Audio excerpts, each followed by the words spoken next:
নুন যোগে নাফহা মানে বাতাসটি ঠান্ডা। আল্লাহ বলছেন এমনকি যদি ঠান্ডা বাতাস তাদেরকে স্পর্শ করে, যদি ঠান্ডা বাতাস তাদেরকে স্পর্শ করে তোমার প্রতিপালকের শাস্তি থেকে।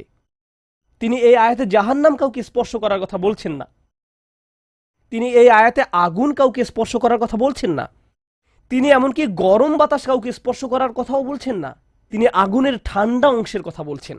আর এটা আপনাকে চিরকালের জন্য স্পর্শ করছে না।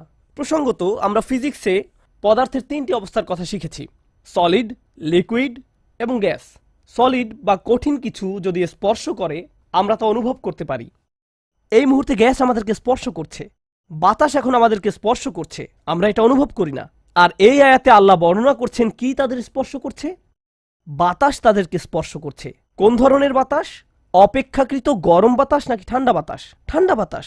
ঠান্ডা বাতাস কোনো রকম তাদেরকে স্পর্শ করছে। এই আয়াতের সবচেয়ে উল্লেখযোগ্য বিষয় হলো